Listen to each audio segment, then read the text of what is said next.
বিশ্বাস করো না, তোমার মা প্রতিদিন না ওই লোকটাকে নিয়ে আসে, আর নিয়ে এসে আর কি যে করে আমার কথা একটাও বিশ্বাস করো না। আজকে তোমাকে না নিজের চোখে দেখাবো, তারপর বিশ্বাস করো।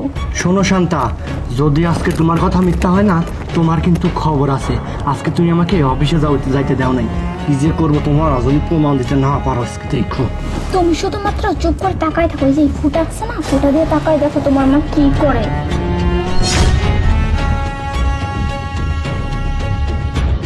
ওই দেখো আসতেছে, কথা বলো, চুপ চুপ চুপ। আচ্ছা, তোমার ছেলে কি অফিসে গেছে? হ্যাঁ, অফিসে গেছে। আর তোমার বৌমা? বৌমা একটা কাজের জন্য মার্কেটে গেছে। যাই কি, তাহলে ভালোই হলো, আজকে মন খুলে দুজন কথা বলতে পারবো। চলো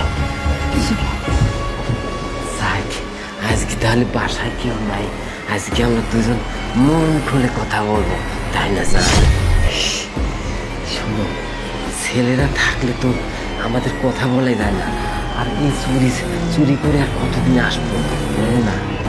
তাই তো ভাবি, আমারও তো এগুলো ভালো লাগে না। কতদিন পরে আমাদের দেখা হয়েছে আবারও। এখন তো আমার ভয় করতেছে, যদি ছেলেরা চট করে আসে পড়ে। আরে ওরা তো বিকাল 4টার সময় আসবে, জান তুমি অত ভয় পেও না।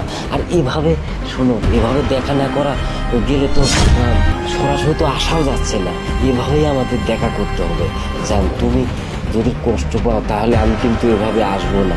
সি সি সি সি, কি দেখতেছি এসব? আমি বাড়িতে থাকি না, আর মা পর পুরুষ ডেকে নিয়ে এসে এই বয়সে সি মা সি, তুমি কিনা এই বয়সে বাড়িতে পর পুরুষ ডেকে নিয়ে এসে এইসব করতেছো? তোমার লজ্জা করে না? আমি তোমার ছেলে, এত বড় হয়েছি, বিয়ে করছি, সংসার আছে, আমার বৌমা আছে, 2 দিন পরে নাতির মুখ দেখবে, আর আমি অফিসে চলে যাই।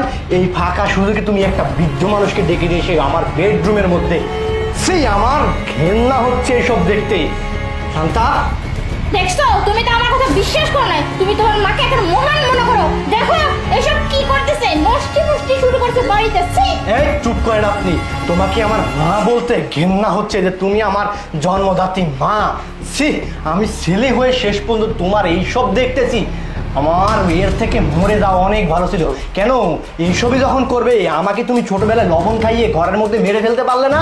কেন দেখাচ্ছ এইসব দিন? এখন সমাজের মানুষ, এলাকার মানুষ, এদের সামনে আমি মুখ দেখাবো কি করে? গলায় দড়ি দেওয়া স্যার, আমার আর কোনো বুদ্ধি থাকবে না। না বাবা, না এই, বাবা, এই অপবিত্র হাত দিয়ে আমাকে স্পর্শ করবে না তুমি। নয়ন দেখ বাবা, আমি তোকে মিথ্যা কথা বলবো না। মিথ্যা কথা তুমি আমাকে বলো না। আমি এতক্ষণ নিজের চোখে